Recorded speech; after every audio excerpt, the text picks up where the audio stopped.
Welcome into OutKick the Show. I am your fearless leader, Clay Travis. I hope all of you are having a fantastic Monday, wherever you may be across this great country or this great land. We got a lot to dive into, but right off the top, let me give you my Elite 8 picks tonight.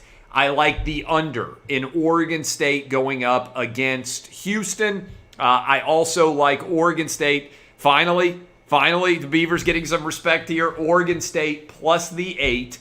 And I also like Arkansas plus the 8 tonight in their game as they get ready. And we find out whether or not the Razorbacks are going to be able to advance to the Final Four going up against Baylor. So I like both underdogs plus 8, and I like the under in the total of the game between Oregon State and Houston. You can get your bets in at FanDuel.com/Clay. That's FanDuel.com/Clay. Get hooked up now with a great offer there, FanDuel.com/Clay. I don't know how many of you have read the latest in the Deshaun Watson case. There are now 19 official lawsuits filed, although Tony Busby, the attorney in the plaintiff's case, says there are going to be 20. And on top of that, we have an incredible, detailed, really bad look story that has been published by SI.com. If you have not read that, another anonymous masseuse who is not among the women who has filed a lawsuit told her story of her experience giving a massage to Deshaun Watson. SI has investigated it, confirmed all of the details surrounding it, and it is an incredibly bad look for Deshaun Watson. Again, this is a female masseuse in Houston who has outreached there, was reached by SI to discuss her experience being a masseuse for Deshaun Watson and how inappropriate his behavior was. Among other things, I thought I would read from some of the allegations that were made in that SI piece. And I am reading from you right now. She says that she was uncomfortable with the idea that Watson wanted basically to be nude. She brought in a beach towel to cover him, and he said it was uncomfortable and took that off. She said she was speaking out because what if he goes to Atlanta or California or anywhere else? He would have a whole new community of massage therapists to target. And so she says, again, this is a anonymous woman speaking to SI. She said she's had more than 1,000 clients and never had anybody behave like Deshaun Watson. She said he showed up and wanted to come in a secret entrance, basically the back door. She used a oversized towel, like a beach towel, and she said that he was lying face up on the table, threw her beach towel to the floor, saying it was too itchy. She says she proceeded with the massage without the towel and said that after 90 minutes, Watson asked to extend the session for another hour. She continued to work on his quads, inner thighs, and abdomen. She said that Deshaun Watson, again, I'm reading direct from the SI story, developed an erection and began clenching and thrusting the air. She asked if he was okay. She said he was fine. He then asked for another hour. And there was one point he said he told her that she could touch him if she needed to. She said she completely ignored him. She said he stayed on his back for the entire session naked. And she said at one point while massaging his abdomen, she noticed different fluids on his stomach. She wondered what was going on. And she said that he said he then began thrusting his pelvis in the air, this time much faster. And she told him he needed to calm down. She immediately told other witnesses about the experience. And also, then, this is kind of creepy, she says Deshaun Watson reached out asking to book her again. She has corroborating evidence of those. And then multiple times after this, Deshaun Watson reached out to her attempting to book an event. She said, massage.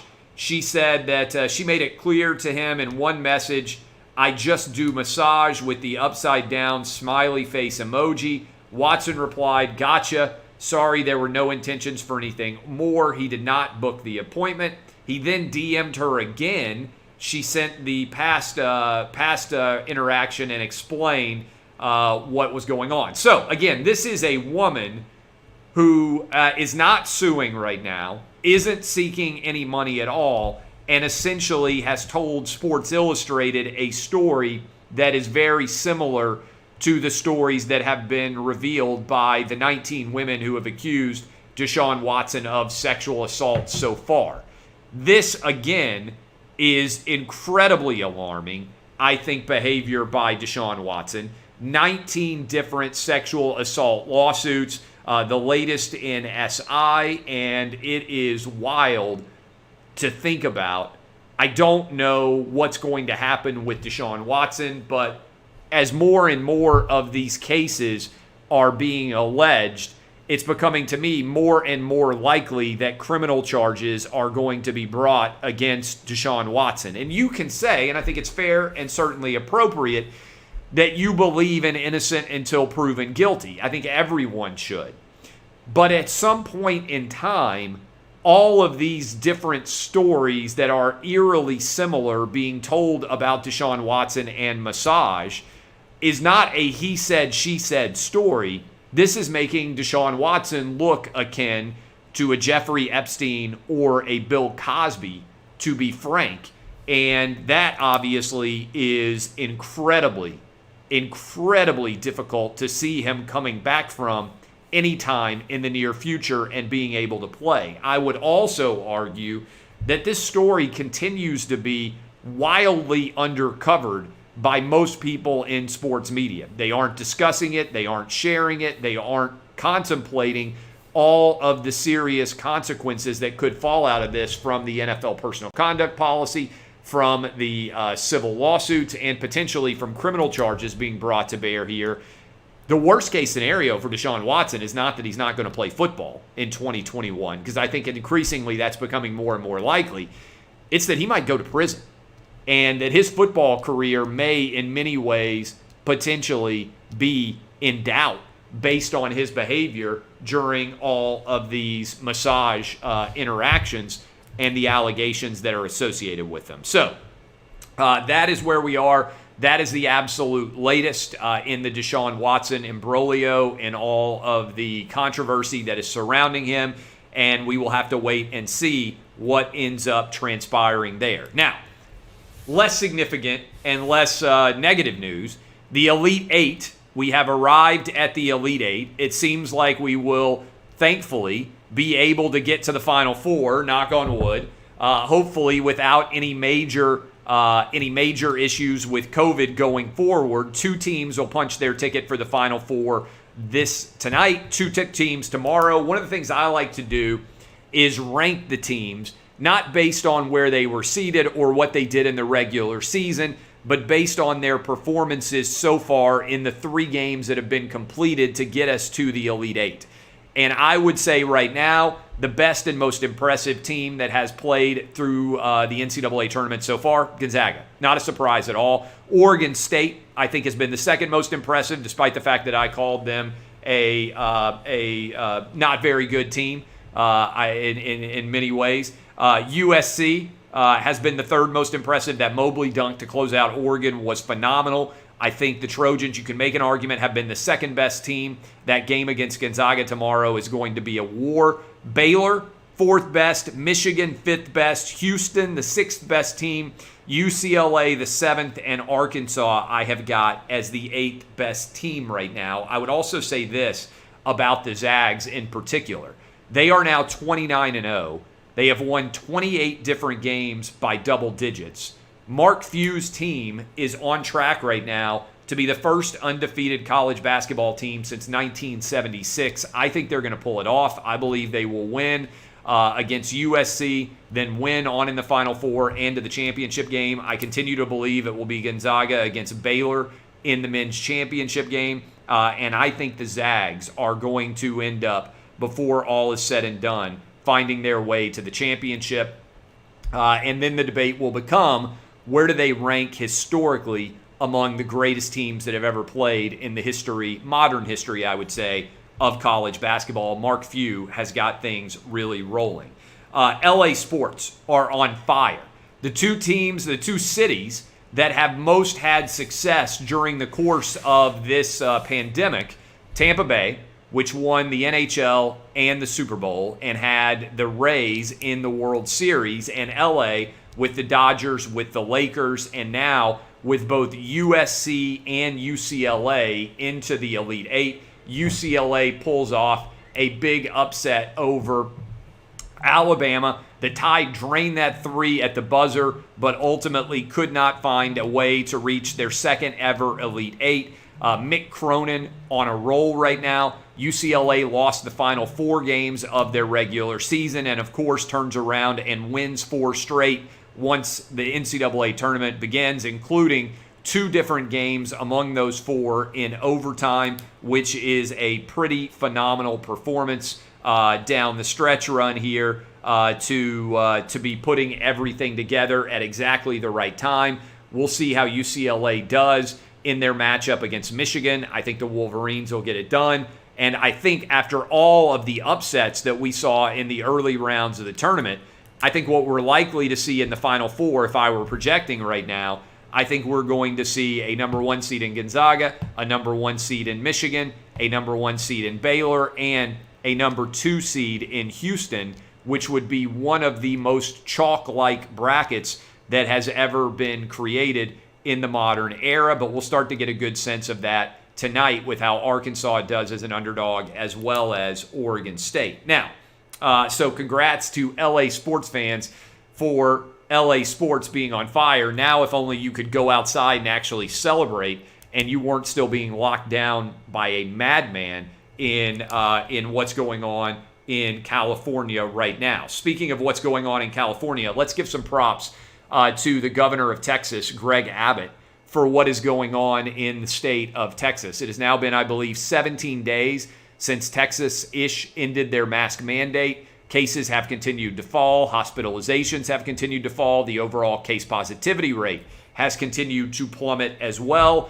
Texas, forever, baby, has not had major issues. In fact, the Rangers are poised to have a full house for their opener on April the 5th. And by the way, Major League Baseball is returning for a 162-game season this week. I feel like for many of you, it is sneaking up on you. I would put myself in that category as well. Major League Baseball officially starting on Thursday, which I believe is April Fool's. So, congratulations to Texas for following the data, same data that Florida has been following for a long time, opening, allowing people to work, allowing kids to be in school. Massive difference for everybody there. Speaking of southern states, we got an issue going on in Georgia right now. We talked about this on Friday. Major League Baseball Players Association head, Players Union head, Tony Clark has been threatening to pull the All-Star game out of Atlanta over the new Georgia voting bill. And now there is a civil rights group which is saying the Masters need to move out of Georgia over this voting bill. Let's just take a step back here. Regardless of what you think about the voting bill, does this organization understand that the Masters can't just relocate somewhere? This idea of a boycott is next level dumb, because this is not the U.S. Open or the PGA or the British Open for that matter. This is the only major that is always located at the same place. You can't just move the Masters and have it occur somewhere else. It doesn't work that way. And so this is, to be frank, pure madness, and also evidence that a lot of these groups that are boycotting sports don't really understand the very essence of what they are saying they want to do. Again, you can't just relocate the Masters from Augusta and still have it be anything like the Masters. You can't just play a different course and call it the Masters. There are a lot of dumb boycotts This might be the dumbest boycott of all time that I've ever heard suggested by anyone in the world of sports. Right now, you see this chair I'm sitting in? I'm going to slide out of the way. It's the X chair. It is incredibly comfortable. I work all day long, and like a lot of you, I work at home. I was working at home before all this COVID stuff happened. I got a radio studio. I got a television studio. I've got this studio. I've got my desk around the corner. And I have got X-Chair because they offer me the best possible support to have the most efficient and most productive home office setup I can possibly have. A lot of people, including many of you, I bet, who are watching this right now, you're not going back to an office. That means you're responsible for figuring out the most comfortable possible work environment to allow you to be as efficient as possible. You can save a lot of money, great deals right now if you go to xchairclay.com. Let me repeat that one more time. xchairclay.com. Go get hooked up right now. You can get the best possible lumbar support, all of the different attributes, bells and whistles of this chair that make it the most comfortable that I have ever worked in, that I have ever sat in. I work and sit at a lot of different desks all throughout my career. This is the best that I've ever had. You need to go get signed up today at xchairclay.com. Let me tell you one more time, xchairclay.com. Who are the 49ers going to get? To me, this is now the number one story that we will be debating over the course of the next month. Who will the San Francisco 49ers go and draft at number 3? Don't buy into this idea that the 49ers have traded up to 3 and they don't know who they're going to take. That is balderdash. No way that that is remotely true. If you are giving away the assets that Kyle Shanahan and John Lynch gave away to move up to 3, they know who their guy is. It's either Justin Fields, Trey Lance, or Mac Jones. And I don't even want to hazard a guess. I asked you guys who the 49ers should draft, and your vote was by a substantial margin Justin Fields, followed by Mac Jones, followed by Trey Lance. Neither of these guys have played a tremendous amount of games in college football. Trey Lance set out last season because they weren't playing. Mac Jones obviously took over for Tua and had immediate tremendous success, but he also had the Heisman Trophy wide receiver to throw to and Najee Harris to hand off to, and Steve Sarkisian running that offense. Justin Fields, bit enigmatic, right? The game against Clemson, which I know many of you watched, he was as good of a quarterback as you could have in college football. But many of the other games that took place during the course of the season, he wasn't great. Threw interceptions, inconsistent, seemed slow on his throws, didn't seem to be seeing the field well. Granted, it's tough because COVID was going on, practice schedules were not normal, and Ohio State didn't play very many games in general. He may never have hit his full stride, even though he played phenomenally against Clemson. Skowski hit him on that big hit. He was still not 100% healthy, I think it's fair to say, in the game against Alabama. But I do think all 3 of these guys have a little bit of reason for trepidation because they just don't have a lot of the resumes at the starting quarterback position. Again, Justin Fields, Trey Lance, and Mac Jones. And one of those guys is going to go 3. I think one of those guys is going to go 4 to the Atlanta Falcons. Good chance that Arthur Smith is going to go find his quarterback, new first-year coach in Atlanta, formerly the Titans offensive coordinator. And then we'll see where the 5th quarterback, who will also go in the first round, who might end up getting him. And as a part of the 49er move, where's Jimmy G going to go? Broncos, Panthers, Dolphins, Patriots. Who's going to trade for Jimmy G, if anyone? I think if you gave up a 3rd-round pick right now, you could get Jimmy G from the 49ers because they're going all in on the draft. And I'm not sure who makes a lot of sense for Jimmy G. If I had to pick one team, it would have been the Patriots, but then they gave Cam Newton a contract. Even though it's only a 1-year deal, I'm not sure you want to bring in another quarterback in Jimmy G, also a veteran starter, to compete against him. To me, the Broncos, if John Elway and company were convinced that he was the starting quarterback, maybe they don't believe in Drew Lock, I could see the Broncos making some sense. I could also see the Dolphins, because they don't have Ryan Fitzpatrick anymore, wanting an older veteran there in case Tua doesn't pan out because of all the talent that is out there. And remember, the Deshaun Watson mess is also hanging around out there because there's so much uncertainty about what might happen with him going forward that some of the teams that might have otherwise been interested in making a move for him are not going to make that same move as is. So that is all worth following. Finally, IU basketball has made a hire. Indiana hires Mike Woodson, former NBA head coach, also former Bob Knight player. And this feels a bit to me, a little bit like the way that Alabama was trying to build back after Bear Bryant,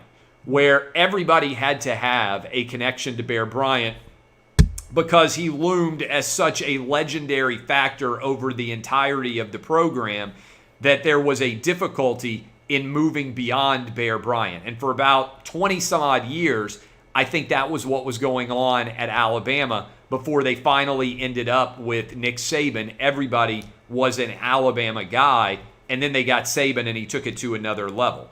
Is Mike Woodson going to be a good hire? I don't know. I think anybody who claims that they know exactly how this is going to work is crazy. 63 years old, not a lot of experience in the college game.